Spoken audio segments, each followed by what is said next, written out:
पासिया उनकी खड़ोती की फसल की नुकसान पहुँचाने थमां बड़े परेशान हैं। उनका आखना है जे वो आने वाले सीजन मक्क की फसल नहीं रांगन कि जे उन्हें की त्राह है जे जंगली जानवर फसल तबाह करी देंगन।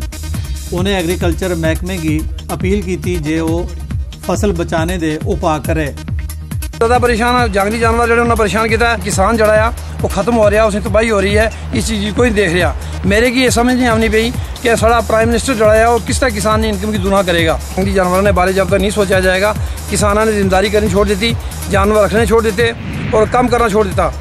जानवर जैसे होने तो फसल कट्टी जाने थे और जड़े भी होने उसी बहुत नुकसान देने रहने, क्योंकि इस टाइम मक्की असला सा मक्की इस टाइम बड़ी बड़ी होनी है तो उसी जो बांदर बांद तोड़ी ले जाने फिर असी नुकसान ही होना।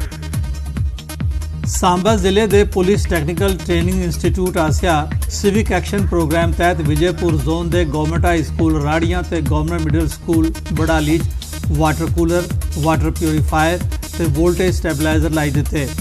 Police technical training institute Vijaypur के प्रिंसीपल SSP विजय कुमार होरें उद्घाटन किया।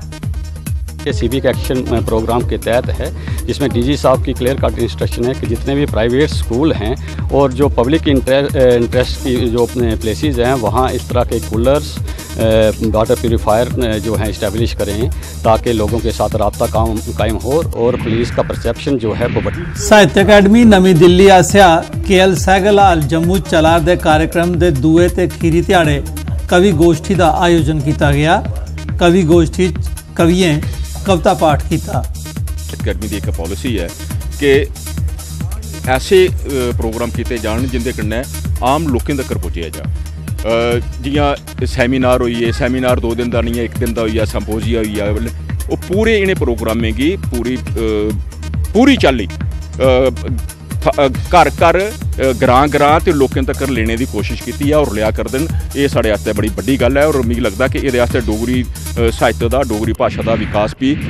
आने वाले लोक सभा चुनाव के प्रति लोगों की वोट पाने का महत्व समझाने ते प्रेरित करने लई स्वीप के अंतर्गत पुंछ च एक रैली कढ़ी गई। इस रैली दिव्यांगें हिस्सा लैता। रैली की जिला चुनाव अफसर राहुल यादव होरें झंडी दस्सिए रवाना किया। पैदल ते स्कूटियां उपर सवार दिव्यांगें की रैली डिग्री कॉलेज पुजी। इत्थे रंगारंग कार्यक्रम प्रस्तुत किया गया। इस मौके लोगों की EVM ते VVPAT का इस्तेमाल करने की जानकारी भी दी गई।